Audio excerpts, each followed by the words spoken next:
Welcome students, welcome to మనపటి videos. ఇప్పుడు ఐపీఈకి సంబంధించి కూడా చీట్ కోడ్స్ అనేది మనం ఇద్దాము. సో ఐపీఈకి చీట్ కోడ్స్ ప్లస్ ఐపీఈలో ప్రతి ఒక్క సబ్జెక్టు అంటే ఫిజిక్స్, మ్యాథ్స్, కెమిస్ట్రీ, లాంగ్వేజెస్ సంబంధించి ఎగ్జామినేషన్ పేపర్లు ఎలా రాయాలి, దాంట్లోనే ట్రిక్స్ ఏంటి, టిప్స్ ఏంటి, తర్వాత ఫ్యాకల్టీ పర్స్పెక్టివ్లో ఫ్యాకల్టీ మీ ఆన్సర్ షీట్ని ఎలా చూస్తాడు, సో ఫ్యాకల్టీ మైండ్ సెట్ ఎలా ఉంటుంది, మీ ఎగ్జామినేషన్ ఆన్సర్ షీట్ని వాళ్ళు కరెక్ట్ చేసేటప్పుడు ఏమి యూటిలైజ్ చేస్తే వాళ్ళని మీరు మెస్మరైజ్ చేసి ఎక్కువ మార్క్స్ వేయించుకోవచ్చు.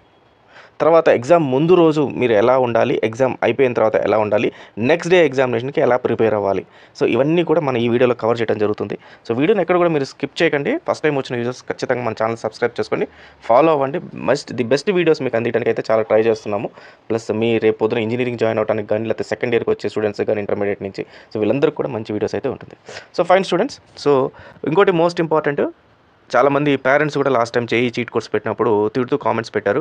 సార్ ఇట్లా చీట్ కోడ్స్ పెట్టడం వల్ల స్టూడెంట్స్ చీట్ కోడ్స్ యూజ్ చేసుకొని ఎక్కువ మార్కులు సంపాదించుకుంటే మాలాంటి స్టూడెంట్స్ ఎవరు చీట్ కోడ్స్ యూజ్ చేయని స్టూడెంట్స్కి పరిస్థితి ఏంటి అని చెప్పి. సో ఇక్కడ మన ఉద్దేశం ఎక్కడ కూడా చీట్ కోడ్స్ యూజ్ చేసుకొని మిగతా చదవకుండా ఎక్కువ మార్కులు సంపాదించండి అని కాదు. మీరు కష్టపడి చదవండి, కానీ కొన్ని ప్రశ్నలు మన చదవనాటివి ఏమైనా వస్తే అప్పుడు ఇట్లాంటి చీట్ కోడ్స్ కానీ ఏదైనా యూటిలైజ్ చేయడం వల్ల మీరు చదివిన దానికి సార్థకత అనేది ఏర్పడుతుంది అనేది మన ఇంటెన్షన్ అనమాట. మేమే కాదు, ఎవరు ఏ యూట్యూబ్ ఛానల్స్ వాళ్ళు ఇచ్చినా కూడా అదే ఇంటెన్షన్తో ఇస్తారు తప్పితే మిమ్మల్ని చదవద్దు అని ఎవరు చెప్పరు. కాబట్టి ఈ డిస్క్లైమర్ అందరికీ సంబంధించింది. ఎవరైనా సరే మాకు అలా ఇంట్రెస్ట్ లేదనుకున్న వాళ్ళు ఈ వీడియో ఇంతటితో ఆపేసేసి స్టాప్ చేసేసేయండి. ఫైన్, ఇప్పుడు మెయిన్ కంటెంట్లోకి వెళ్దాం. మనము చీట్ కోడ్స్ మనము ఎక్కడెక్కడ ఏవేవి యూటిలైజ్ చేయాలి, తర్వాత ఏ సబ్జెక్ట్ చూడాలి. ముందుగా మనం ఫస్ట్ ఎగ్జామినేషన్ని ఎలా రాయాలి, ఏ ప్యాటర్న్లో రాయాలో చూద్దాం. ఎగ్జామినేషన్ రాయటం అనేది 2 to 3 ప్యాటర్న్స్ ఉన్నాయి.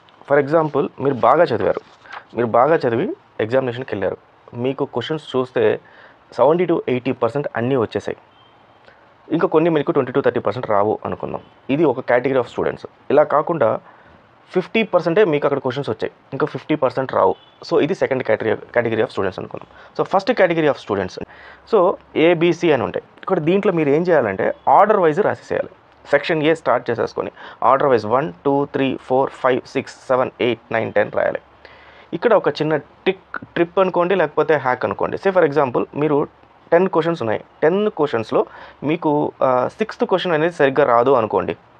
6th క్వశ్చన్ రానప్పుడు ఈ 6th క్వశ్చన్ మీకు మిగతా అన్నీ పర్ఫెక్ట్గా వస్తున్నాయి, బట్ 6th క్వశ్చన్ రానప్పుడు 6th క్వశ్చన్ సంబంధించి మీకు ఏ ఇన్ఫర్మేషన్ తెలుసున్నా, ఏది గుర్తొచ్చున్నా, లేకపోతే క్వశ్చన్ పేపర్ మళ్ళీ ఒకసారి మొత్తం చదివితే మీకు ఆ క్వశ్చన్ పేపర్లో నుంచి ఏదో ఒక పాయింట్ గుర్తొస్తుంది 6th గురించి. అక్కడ 6th అనేది రాసేసేయండి. ఎలా రాస్తారంటే 1 2 3 4 5 ఎంతైతే కాన్ఫిడెంట్గా రాశారో అంతే కాన్ఫిడెంట్గా రాయండి. అండ్ మోస్ట్ ఇంపార్టెంట్ థింగ్, ఈ సెక్షన్ ఏ ఏదైతే ఉంటుందో 2 మార్క్స్ క్వశ్చన్ అన్నిటికి కూడా 2 to 3 పాయింట్స్ ఖచ్చితంగా రాయండి. 1 2 3 4 అని. సో ఈ రకంగా సెక్షన్ ఏ కంప్లీట్ చేయండి. సెక్షన్ బి, సెక్షన్ సి కూడా అన్ని క్వశ్చన్స్ ఆర్డర్లోనే రాయండి. ఆర్డర్ మార్చకండి. ఇన్ కేస్ మీకు ఎక్కడైనా ఒక క్వశ్చన్ రాకపోతే ఆ క్వశ్చన్ని బదులు చాయిస్ ఏదైనా ఉంటే ఆ చాయిస్ రాసేసేయండి. అండ్ అన్ని క్వశ్చన్స్ రాసేసారు. ఇప్పుడు చాయిస్ అనే ఆప్షన్ వచ్చిందనుకోండి. చాయిస్ అనే ఆప్షన్ దగ్గర ఫర్ ఎగ్జాంపుల్ మీకు సెక్షన్ బిలో 4 క్వశ్చన్స్ వచ్చి 2 క్వశ్చన్స్ చాయిస్ అన్నారనుకోండి. 4 క్వశ్చన్స్ రాసి ఈ 2 క్వశ్చన్స్ చాయిస్ అనగానే ఇది చాయిస్ అని చెప్పి పెట్టి హెడ్డింగ్ పెట్టి 2 క్వశ్చన్స్ రాయకండి. ఎందుకంటే జనరల్గా చాయిస్ అని అన్నప్పుడు ఎవరైతే వాల్యుయేషన్ చేస్తుంటారో వాల్యుయేటర్కి, సో ఇది చాయిస్ కింద కన్సిడర్ చేసి ఆల్రెడీ ఇక్కడ 4 క్వశ్చన్స్ నేను దిద్దేసే కానీ చెప్పి దీన్ని పెద్ద పట్టించుకోడు. కాబట్టి చాయిస్ అని ఎక్కడ పెట్టకండి, సెక్షన్ బి అని పెట్టండి. తర్వాత మీ క్వశ్చన్ నెంబర్స్ ఏవైతే ఉంటాయో ప్రాపర్గా ఇవ్వండి. సెక్షన్ బిలో 1 2 3 4 ఏవైతే ఉన్నాయో ఆ క్వశ్చన్ నెంబర్స్ ఇచ్చి ఆ ఆన్సర్స్ అయితే క్లియర్గా రాయండి. అలాగే సేమ్ కూడా section C, so 8 marks. So మీరు సెక్షన్ సి అయినా స్టార్ట్ చేయండి, లేదా సెక్షన్ ఏ అయినా స్టార్ట్ చేయండి, బట్ ఆ సెక్షన్లో ఉన్న క్వశ్చన్స్ అన్ని కూడా క్లియర్గా రాయండి. ఇది first category of students. Second category of students ఎవరికైతే 50 మార్క్స్ వస్తాయో ఇక్కడ మనం ఒక హ్యాక్ అనేది యూస్ చేయాలి. ఎలా యూస్ చేయాలి అంటే వీళ్ళకి ఒక ఆర్డర్లో రాయకండి. ఫర్ ఎగ్జాంపుల్, మీరు సెక్షన్ ఏ స్టార్ట్ చేశారనుకోండి.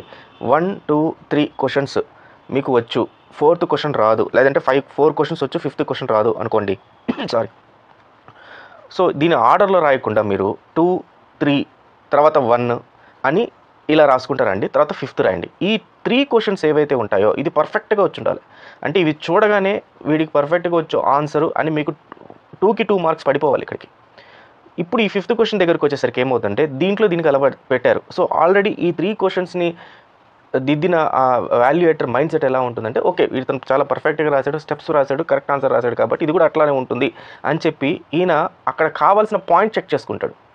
వీళ్ళకి ప్రతి ఒక్క వాల్యుయేటర్కి ఒక మార్కింగ్ స్కీమ్ అని చెప్పి ఇవ్వడం జరుగుతుంది. ఈ మార్కింగ్ స్కీములో కొన్ని ఇంపార్టెంట్ టర్మ్స్ ఉంటాయి. అంటే ఈ 5th క్వశ్చన్కి ఈ టర్మ్ అనేది ఉండాలి. ఆ టర్మ్ ఉందా లేదా అని మాత్రమే చూస్తాడు ఆయన. అంతే తప్పితే మీరు మొత్తం ఆన్సర్ రాసారా లేదా అవన్నీ కనబడదు. ఆ 4 పాయింట్స్లో ఎక్కడైనా ఆ టర్మ్ కనబడితే చాలు ఆ మార్క్ పడిపోద్ది. సో నెక్స్ట్ ఇప్పుడు సెక్షన్ ఏ అయిపోయింది కదా, దాని సెక్షన్ బిలో మీకు బాగా వచ్చిన క్వశ్చన్ స్టార్ట్ చేయండి. 6తో 7తో అని పెట్టండి. ఫస్ట్ ఆర్డర్లో పెట్టకండి. బాగా వచ్చింది ఏదైతే ఉందో ఆ క్వశ్చన్ రాసేసేయండి. దాని కింద మీకు రాని క్వశ్చన్ ఏదైతే ఉందో దాంట్లో అక్కడ ఇరికిచ్చేయండి. మళ్ళీ నెక్స్ట్ క్వశ్చన్ బాగా వచ్చిన క్వశ్చన్ రాయండి, తర్వాత దాని కింద రాని క్వశ్చన్ రాయండి. సో ఈ రకంగా మీ పేపర్ని ఏం చేస్తారంటే 50-50 వచ్చిన వాళ్ళందరూ కూడా ఈ రకంగా రాని క్వశ్చన్ ఒక 2 క్వశ్చన్స్ బాగా వచ్చిన క్వశ్చన్స్ కింద పెట్టండి. అండ్ ఇందాక చెప్పినట్టు చాయిస్ అని ఎక్కడ పెట్టకండి, చాయిస్ కూడా వదలకుండా రాసేసేయండి. రాసేటప్పుడు చాయిస్లో ఆ క్వశ్చన్కి సంబంధించిన వాల్యుబుల్ పాయింట్స్ ఏది ఉన్నా సరే గుర్తు వచ్చినంత వరకు ఆ వాల్యుబుల్ పాయింట్స్ అన్నీ కూడా దాంట్లో పెట్టడానికి ట్రై చేయండి. అంతే తప్పితే దాన్ని బ్లాంక్గా మాత్రం వదలకండి. క్వశ్చన్ నెంబర్ రాసి బ్లాంక్గా అయితే మాత్రం వదలకండి. సో ఈ రకంగా మీరు క్వశ్చన్స్ అనేది స్టార్ట్ చేయాలి. ఈ రకంగా అనేది ఆర్డర్లో రాయాలా లేకపోతే ఆర్డర్లో రాయకూడదా అనేది మీరు మీకు వచ్చిన క్వశ్చన్స్ బట్టి క్వశ్చన్ పేపర్ బట్టి మీరు డిసైడ్ అవ్వండి. దీనివల్ల ఏమవుతుందంటే వాల్యుయేటర్ కన్ఫ్యూజ్ అయితే చేస్తారు. ఎప్పుడైతే మీరు ఈ 50-50 కేటగిరీలో ఫస్ట్ క్వశ్చన్ ఎక్కడో రాసి లాస్ట్ క్వశ్చన్ ఎక్కడో రాయటం వల్ల ఇతనికి ఏమవుతుందంటే మ్యాక్సిమం పేపర్స్ తిప్పడంలోనే టైం అయిపోద్ది. ఒక వాల్యుయేటర్కి ఒక స్టిపులేటెడ్ టైం ఇస్తారు. అంటే ఒక క్వశ్చన్ పేపర్ తిట్టడానికి సమ్ టైం ఇస్తారు. ఈ టైం లోపల ఇతను మీ క్వశ్చన్ పేపర్ని కంప్లీట్ చేసేయాలి. సో అతను ఎప్పుడైతే అటు తిప్పటంలో మీరు ఫస్ట్ క్వశ్చన్ ఎక్కడ 4th పేజ్లో రాశారు, 5th పేజ్లో రాశారు, అక్కడ దాకా వెళ్ళిపోయి ఆయన ఆ క్వశ్చన్ చెక్ చేస్తాడు. చెక్ చేసి అది బాగుంది అనుకోండి టక్ మార్కులు కొడతాడు. సో ఫస్ట్ క్వశ్చన్ ఎప్పుడు ఇంప్రెషన్ తెచ్చేసుకుంటారు. సో ఇది బాగుంది కాబట్టి ఆబ్వియస్లీ ఇతని సెకండ్ క్వశ్చన్ కూడా ఈ రకంగా రాస్తుంటాడని దానికి కూడా మార్కులు పడిపోతాయి. కానీ దీంట్లో రిస్క్ కూడా ఉంది. ఒకవేళ అతను ఆ సెకండ్ క్వశ్చన్ చదివి ఇతను సరిగ్గా రాయలేదు అనుకునే పర్సెప్షన్కి వచ్చాడు అనుకోండి, అప్పుడు మళ్ళీ జాగ్రత్తగా మొత్తం వాల్యుయేషన్ అంతా చేయడం మొదలు పెడతారు. అందుకే నేను ఫస్ట్ కేటగిరీ స్టూడెంట్స్ ఎవరికి కూడా ఆర్డర్లో రాయండి, క్లియర్గా రాయండి అని చెప్పింది. కాబట్టి మనం ఫస్ట్ వాళ్ళని కన్ఫ్యూజ్ చేయడానికి ట్రై చేస్తున్నాం. వాల్యుయేటర్ మైండ్ సెట్తో మనం ప్లే చేస్తున్నాము, మనం మార్క్స్ తెచ్చుకోగలుగుతున్నాము. సో వాల్యుయేటర్స్ అందరూ కూడా ఒక ఫ్యాకల్టీసే ఆల్రెడీ. సో వాళ్ళకి తెలుసు. సో వాళ్ళ పిల్లలకి వాళ్ళు ఎలాగైతే వాళ్ళ స్టూడెంట్స్కి మంచి మార్కులు రావాలనుకుంటారో అలాగే పేపర్ దిద్దే ప్రతి ఒక్క స్టూడెంట్ కూడా మంచి మార్కులు రావాలని కోరుకుంటారు. కాబట్టి ఖచ్చితంగా మనకైతే మార్కులు పడతాయి. సో ఇప్పుడు మనం వాల్యుయేటర్స్ మన పేపర్ని ఎలా వాల్యుయేట్ చేస్తారు అనే దానిపైన చూద్దాం. నేను ఇందాక చెప్పినట్టుగా మార్కింగ్ స్కీమ్ అని చెప్పి వీళ్ళ దగ్గర ఉంటుందన్నమాట. ఈ మార్కింగ్ స్కీమ్ అనేది వీళ్ళకి బోర్డు వాళ్ళు ఇస్తారు. ఎట్లా ఉంటుందంటే మార్కింగ్ స్కీమ్ మీకు శాంపుల్గా చూపిస్తాను. సో ఇప్పుడు ఫర్ ఎగ్జాంపుల్ ఒక క్వశ్చన్కి డెఫినేషన్ ఉందా, సో డెఫినేషన్ ఉంటే 1 మార్క్ రాయండి, 1 మార్క్ వేసేసేయండి అతనికి. దెన్ సెకండ్ స్టెప్స్ వేస్తే ఇంకొక 1 మార్క్ వేయండి. థర్డ్ కంక్లూజన్ రాశాడా, లేకపోతే ఎగ్జాంపుల్స్ రాశాడా, లేకపోతే దాని మెయిన్ అంటే జనరిక్గా చెప్తున్నాను, అన్ని కలిపి చెప్తున్నాను అనమాట. సో డయాగ్రామ్ ఏమైనా వేసాడా, వర్కింగ్ ఏమైనా ఉందా, లేకపోతే ఫార్ములా యూస్ చేశాడా, అన్నిటి కలిపి ఇట్లా దీనికి ఒక మార్క్ అని ఒక మార్కింగ్ స్కీమ్ ఇస్తారు. దీని ప్రకారం ప్రతి ఒక్క క్వశ్చన్ వాళ్ళు చూస్తారు. సో చూసేటప్పుడు మీరు రాసిన క్వశ్చన్ మొత్తాన్ని వాళ్ళు చూడాల్సిన అవసరం లేదు. అంటే ప్రతి ఒక్కటి నేను ఇది చూసి ప్రతి ఒక్కటి నేను చెక్ చేయాలి అని చెప్పి అవసరం లేదనమాట. వాళ్ళకి కావాల్సిన పాయింట్ అక్కడ కనపడిందా లేదా అనేది మాత్రమే చూస్తారనమాట. వాళ్ళకి కావాల్సిన పాయింట్ ఉంది అంటే టక్ మార్కులు పెట్టుకుంటే వెళ్ళిపోతారు 1-2 మార్క్స్. సో మీరు గమనించాల్సింది ఏంటంటే వాల్యుయేటర్ మీరు రాసిన ప్రతి ఒక్క క్వశ్చన్ని word to word, line to line అయితే చూడడు. మీకు ఒక ఎగ్జామినేషన్ పేపర్ రాయడానికి 1.5 hour to 2 hours మీరు ఒక ఎగ్జామినేషన్ పేపర్ కంప్లీట్ చేయొచ్చు. కానీ జనరల్గా మనం ఏం చేస్తాం 3 hours తీసుకుంటాం. బట్ వాల్యుయేటర్ ఈ 3 hours కూర్చొని ఒక్కొక్క పేపర్ని ఆయన వాల్యుయేట్ చేయడం అనమాట. సో ఈ takes some stipulated time as prescribed by intermediate board. అయితే 5 minutes, 10 minutes, 3 minutes ఏదైనా సరే ఇంటర్మీడియట్ బోర్డ్ చెప్తుంది వాళ్ళకి ఈ టైంలో కంప్లీట్ చేయాలని. ప్లస్ రెండోది ఏంటి, ఆయనకు ఒక టార్గెట్ కూడా ఇస్తారు. మీరు కంప్లీట్గా ఈ సెక్షన్లో 100 పేపర్స్ దుద్దేసి వెళ్ళాలి అని చెప్తారు. కాబట్టి ఆ టార్గెట్ రీచ్ అవడం కోసం ఆయన ఇట్లా మొత్తం టిక్ పెట్టుకుంటే వెళ్ళిపోతాడు అనమాట ఆయన. సో ఆయనకి పాయింట్లు అనేది అక్కడ జాగ్రత్తగా కనబడాలి. అది చాలా సబ్జెక్ట్స్ గురించి డిస్కస్ చేద్దాం. ముందుగా మనం మ్యాథ్స్ అనేది డిస్కస్ చేద్దాం. సో మ్యాథ్స్లో మీకు ఆల్మోస్ట్ అందరు ఫ్యాకల్టీస్ చెప్పుంటారు. సో దాని ప్రకారమే దాన్ని మీకు ఇంకొక పాయింట్ వైజ్లో చెప్తాను. సో చాలా హెల్ప్ అవుతుంది. ఫస్ట్ థింగ్, ఎటువంటి పరిస్థితుల్లో నాకు రాదు ఈ క్వశ్చన్ నేను వదిలేస్తున్నాను అని అనుకోకండి. అండ్ ఖాళీ పేపర్ మాత్రం ఇవ్వకండి. మ్యాథ్స్ వరకు, మ్యాథ్స్ కాదు ప్రతి ఒక్క సబ్జెక్ట్ మీరు ఏది కూడా ఖాళీ పేపర్ ఇవ్వకూడదు. అది చాలా చాలా ఇంపార్టెంట్. సో మీరు చేయాల్సిందంతా ఏంటంటే మ్యాథ్స్కి వచ్చేటప్పుడు స్టెప్ బై స్టెప్ ప్రతి ఒక్కటి స్టెప్స్ రాయండి. ప్రతి ఒక్క క్వశ్చన్ని స్టెప్ లాగా రాయండి. రాసిన తర్వాత ఫైనల్గా సొల్యూషన్ అనేది రాయండి. ఏదైతే సొల్యూషన్ ఉందో ఆ సొల్యూషన్ రాయండి. ఈ సొల్యూషన్ రాసేటప్పుడు ఖచ్చితంగా దీనికి ఒక బాక్స్ లాగా పెట్టండి. దాన్ని డెకరేట్ లాగా పెన్సిల్తో ఏదైనా చేయండి. తర్వాత ఫార్ములా, ఈ క్వశ్చన్కి సంబంధించిన ఫార్ములా ఏదైతే ఉంటుందో ఫార్ములాని పైన రాయండి. ఈ ఫార్ములా రాసి దీన్ని కూడా మీరు ఒక బాక్స్ లాగా పెట్టండి. తర్వాత ఆన్సర్స్ కూడా ఏవైతే ఉన్నాయో స్టెప్ బై స్టెప్ అయితే రాయండి. కానీ ఇక్కడ మీరు స్టెప్స్ రాసేటప్పుడు ఈ స్టెప్స్లో ఉండే ఆన్సర్స్లు క్వశ్చన్కి సంబంధించిన వాల్యూస్ అయితే ఇక్కడ ఎక్కువ కనపడాలి. మీకు ఏదైతే క్వశ్చన్ ఉంటుందో ఆ క్వశ్చన్కి సంబంధించిన వాల్యూస్ ఏవైతే ఉంటాయో అవే కనపడాలి తప్ప వేరేవి ఉండకూడదు. సో వాటిని మీరు స్టెప్ బై స్టెప్ రాసుకుంటే వెళ్ళండి. సో ఇక్కడ ఏమవుతుందంటే ఫార్ములాకి ఒక మార్కు, స్టెప్స్కి ఒక మార్కు, తర్వాత సొల్యూషన్కి అనేది ఒక మార్క్ అనేది వాళ్ళ మార్కింగ్ స్కీమ్లో ఉంటుంది కాబట్టి ఖచ్చితంగా అక్కడ ఇవ్వాల్సి వస్తుంది వాళ్ళు. కొన్ని క్వశ్చన్స్కి, మ్యాథ్స్ క్వశ్చన్స్కి మీరు ఏం చేయాలంటే గివెన్ దట్ అని చెప్పి ఖచ్చితంగా రాయాల్సి ఉంటుంది. కొన్ని అంటే మీరు వచ్చిన ప్రాబ్లంలో మీకు రాదు, ప్రాబ్లం అనేది కంప్లీట్గా రాదు, కానీ దానిలో మనం ఎలా జిమ్మిక్ చేయాలి అనేది ఏంటంటే ఆ క్వశ్చన్ కంప్లీట్గా రానప్పుడు మీకు ఫ్యాకల్టీ చెప్పిన ఏ విషయం గుర్తొచ్చినా సరే అంటే మీరు చదివేటప్పుడు సో వాటిని గుర్తుపెట్టుకొని ఏదో ఒక ఆన్సర్ అయితే స్టార్ట్ చేయాలి. రాసేటప్పుడు పైన ఏం చేయాలంటే గివెన్ దట్ అంటే ప్రాబ్లంలో ఏమైతే ఇచ్చారో ఆ ప్రాబ్లంలో గివెన్ దట్ అని మీ ఆన్సర్ అనేది స్టార్ట్ చేయాలి. లాస్ట్లో ప్రూవన్ దట్ అనేది ఖచ్చితంగా పెట్టాలి. అంటే మీరు రాసిన ప్రాబ్లము ఇట్లా నేను ప్రూవ్ చేశాను అని చెప్పి ఒక ఆన్సర్ అనేది ఇక్కడ రాసి మళ్ళీ ఇందాక చెప్పినట్టుగా ఒక బాక్స్ అనేది ఇక్కడ పెట్టాలి. కొన్ని క్వశ్చన్స్కి మాత్రం ఏముంటుందంటే మనకి గివెన్ దట్ ప్రూవన్ దట్ కాకుండా as per the given statements అంటే స్టేట్మెంట్ బేస్డ్ క్వశ్చన్స్ ఏవైతే ఉంటాయో ఆ స్టేట్మెంట్ బేస్డ్ క్వశ్చన్స్కి మాత్రం as per the given statement అని చెప్పి స్టార్టింగ్లో రాసి ఇందాక చెప్పినట్టుగా స్టెప్స్ రాసి ఫార్ములా రాసి లాస్ట్లో సొల్యూషన్ అనేది రాయాలి. స్టెప్స్ అన్ని ఇందాక చెప్పినట్టుగా స్టెప్ బై స్టెప్ ప్రతి ఒక్క స్టెప్ అనేది ఖచ్చితంగా ఉండేట్టుగా చూడండి. లేదా లెటస్ అజ్యూమ్ దట్ అని చెప్పి తర్వాత రాయాలి. లాస్ట్లో ఫైనల్గా వాల్యూస్ అనేది రాయాలి. ఈజ్ ఈక్వల్ టు రాసి అది చూడడానికి ఎట్లా ఉండాలంటే ఆ టెంప్లెట్ లేకపోతే ఆ క్వశ్చన్ అది చూడగానే 100% వీటికి బ్రహ్మాండంగా వచ్చే ఆన్సర్ అనే ఒక కవరింగ్ అనేది మీరు అక్కడ ఇవ్వాల్సి ఉంటుంది. సో అలా ఇవ్వడం వల్ల ఏమవుతుందంటే ఆల్రెడీ మీకు వచ్చిన క్వశ్చన్స్ అన్ని బాగా రాశారు కాబట్టి వాటికి ఫుల్ మార్క్స్ పడిపోయి ఇక్కడ ఇతను కూడా బాగా రాస్తాడు, బాగా చేసుంటాడు అనే ఒక దీంట్లో భ్రమలో ఆయన మీకు మార్క్స్ ఇస్తారు. ఇన్ కేస్ సొల్యూషన్ చూస్తాడు, సొల్యూషన్స్లో మీకు కరెక్ట్గా రాలేదు, ఆన్సర్ కరెక్ట్గా రాలేదు, బట్ ట్రై చేశారు మీరు సొల్యూషన్, స్టెప్స్ ఉన్నాయి. సో స్టెప్స్ ఉన్నాయి కాబట్టి ఇక్కడ మార్క్స్ పడతారు. తర్వాత మీకు ఖచ్చితంగా ఇక్కడ పక్కన పేపర్ వర్క్ అని చెప్పి పక్కన ఇస్తారు కాబట్టి ఈ పేపర్ వర్క్ ఏదైతే వర్క్ కోసం ఒక ఏరియా స్పెసిఫై చేస్తారు కాబట్టి ఇక్కడ మీరు ఆ క్వశ్చన్ సంబంధించిన ఏదో ఒక వర్క్ అనేది మీరు ఖచ్చితంగా పెట్టాలి. అప్పుడు ఆయన ఏం చేస్తాడు, క్వశ్చన్తో పాటు ఈ వర్క్ చేశాడు కదా, సో ఈ అబ్బాయి హ్యాస్ ట్రైడ్ అని చెప్పి కనీసం మీకు ఫుల్ మార్క్స్ వేయకపోయినా కూడా 50% మార్క్స్ అయితే ఖచ్చితంగా ఇవ్వడం జరుగుతుంది. నెక్స్ట్ కెమిస్ట్రీ చూద్దాం. కెమిస్ట్రీ ఎలా రాయొచ్చు. Chemistry is the most scoring subject. So కెమిస్ట్రీలో మీరు ఖచ్చితంగా 2 to 3 స్టెప్స్ అనేది మీరు చాలా ఫాలో అవ్వాలి. ఏంటంటే రిప్రజెంటేషన్ అంటే మీ పేపర్ ప్రజెంటేషన్ అనేది, తర్వాత స్టెప్స్ అనేది, తర్వాత వచ్చి ఫైనల్గా వర్డ్ లిమిట్ అనేది ఎన్ని వర్డ్స్ రాయాలి, ఈ మూడింటిని మీరు ఖచ్చితంగా ఫాలో అయితే అవ్వాలి.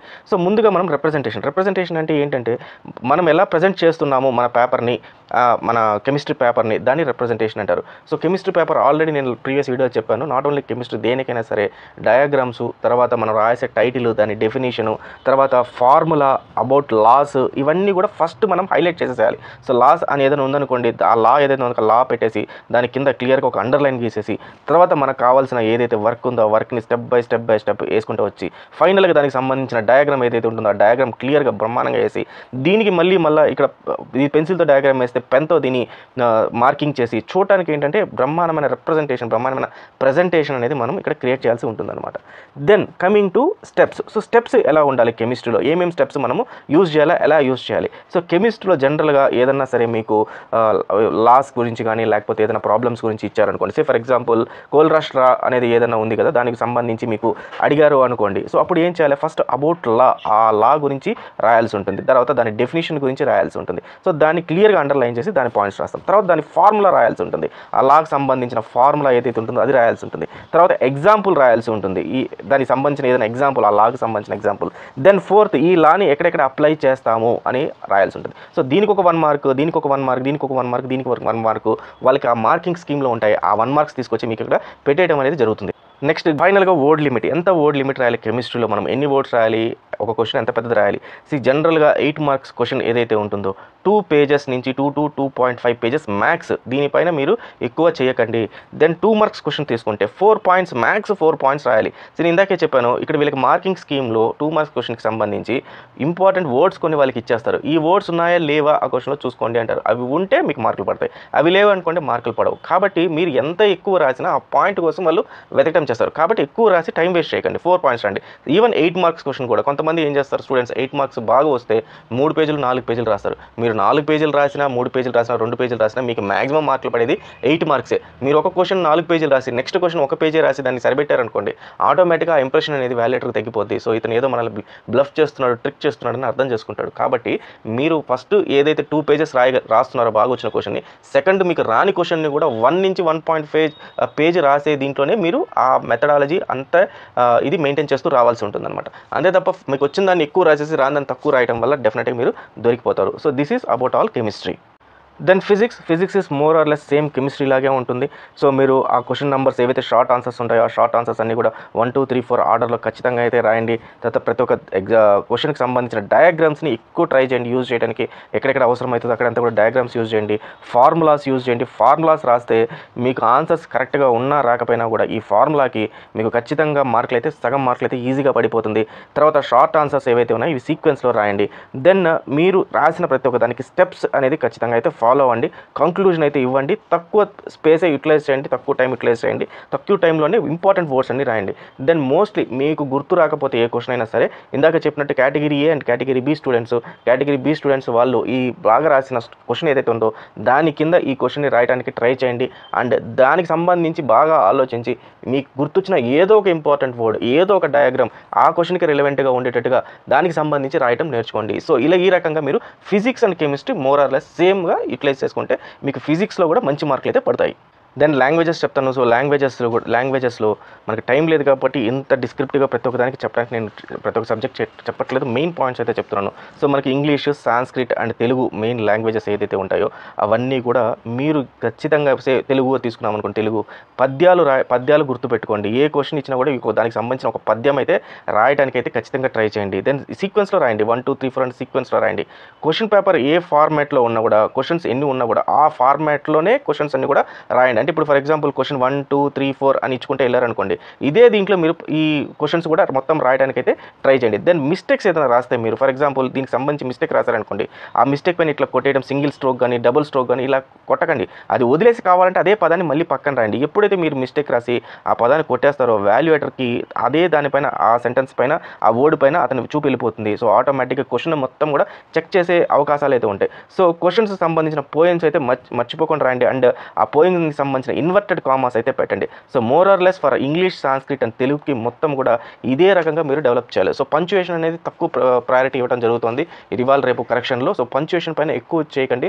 స్పెల్లింగ్ మిస్టేక్స్ ఎక్కువ ఉంటాయి, స్పెల్లింగ్ మిస్టేక్స్ని కొట్టేయకండి. ఒకవేళ కొట్టాల్సి వచ్చినా కూడా సింగిల్ స్ట్రోక్తో కొట్టేయండి. సో ఈ రకంగా ఇంగ్లీష్, సాంస్క్రిట్ అండ్ తెలుగుని ఖచ్చితంగా మీరు ఈ రకంగా ఫాలో అవ్వండి.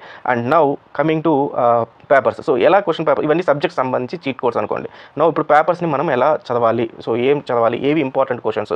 సో ఇక్కడ మీకు యూట్యూబ్లో కానీ లేకపోతే నేను చెప్పిన కొన్ని ఛానల్స్ కానీ వేరే ఛానల్స్ కానీ ఎవరైనా సరే మీకు సెట్స్ ఆఫ్ క్వశ్చన్ పేపర్స్ కుప్పలుగా మీకు స్టడీ మెటీరియల్ ఇచ్చేస్తున్నారు. దట్ ఈస్ రాంగ్, అది తప్పు. ఈ టైంలో మీకు కావాల్సింది ది మోస్ట్ ఇంపార్టెంట్ క్వశ్చన్స్ ఏవైతే ఉన్నాయో అవి కావాలి. ఆ మోస్ట్ ఇంపార్టెంట్ క్వశ్చన్స్ అనేది ఎక్కడి నుంచి వస్తాయి? So most important questions first source ఏదైతే ఉంటుందో అది మీ ఫ్యాకల్టీ, కాలేజ్ ఫ్యాకల్టీ. మీ నోట్స్ని ఓపెన్ చేయండి. నోట్స్ ఓపెన్ చేసేటప్పుడు లాస్ట్ 1 ఇయర్లో నుంచి ఆయన కొన్ని ప్రాబ్లమ్స్ చెప్పేటప్పుడు చెప్పుంటాడు, ఇది చాలా ఇంపార్టెంట్, ఖచ్చితంగా మనకు రేపు ఎగ్జామ్లో వస్తుంది అని. సో అవి మీరు నోట్ చేసుకొని ఉంటారు, మీరు ఇప్పుడు మర్చిపోయి ఉండొచ్చు. సో కాబట్టి ఈ క్వశ్చన్ ఓపెన్ చేయండి, దాన్ని చదువుకోండి.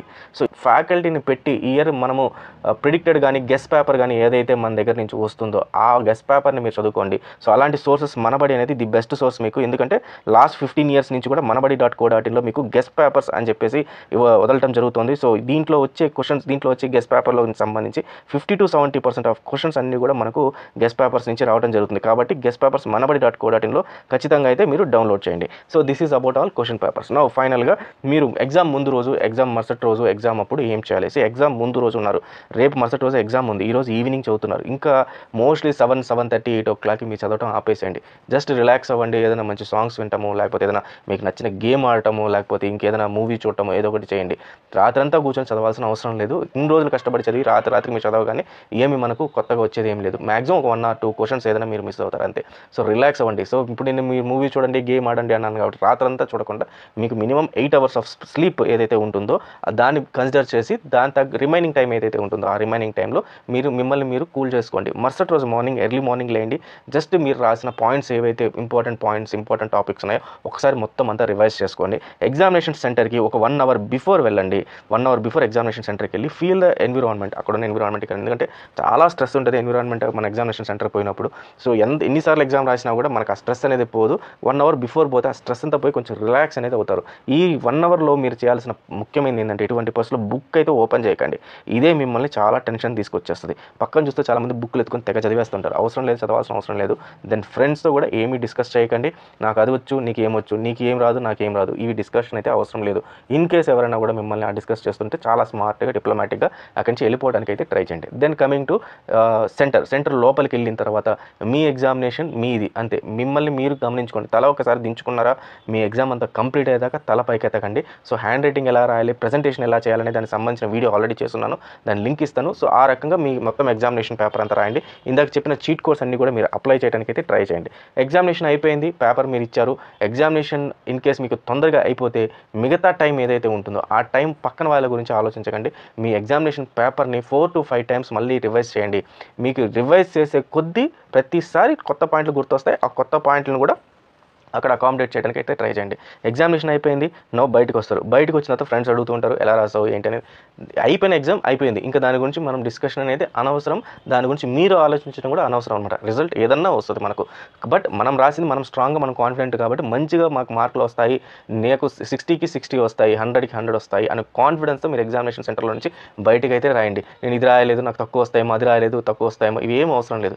ఎప్పుడైతే ఈ పాజిటివ్ యాటిట్యూడ్తో మళ్ళీ మీరు ఇంటికి వెళ్ళి నెక్స్ట్ డే కోసం ప్రిపేర్ అవుతారో ఆటోమేటిక్గా అది కిక్ ఆఫ్ చేస్తుంది మీకు. సో ఆ నెక్స్ట్ డే వచ్చే ఎగ్జామినేషన్ ఇంకా బాగా చదువుతారు, నెక్స్ట్ ఇంకా బాగా ప్రిపేర్ అవుతారు, మరుసటి రోజుపై బాగా రాయడానికి ట్రై చేస్తారు. సో రిజల్ట్ ఏదైనప్పటికీ మీ ఎఫర్ట్స్ మాత్రం 100% అయితే పెట్టండి. సో ఇది స్టూడెంట్స్ ఓవరాల్గా పేపర్ వాల్యుయేషన్ గురించి, చీట్ కోర్సో లేకపోతే టిప్సో ట్రిక్సో గురించి, పేపర్ ప్రజెంటేషన్ గురించి, ఆ తర్వాత ఎగ్జామ్ ముందు రోజు, ఎగ్జామ్ తర్వాత ఎలా చేయాలి, తర్వాత ఏ ఇంపార్టెంట్ క్వశ్చన్స్ ఎక్కడి నుంచి చూసుకోవాలి. సో ఇది టోటల్గా సో ఇలాంటి వీడియోస్ నెక్స్ట్ కమింగ్ కూడా మన ఇంటర్మీడియట్ సంబంధించి ఎంసెట్ గురించి అన్నీ వస్తూ ఉంటాయి కాబట్టి ఖచ్చితంగా మన ఛానల్ అయితే ఫాలో అవుతానండి. So all the best students, thank you very much.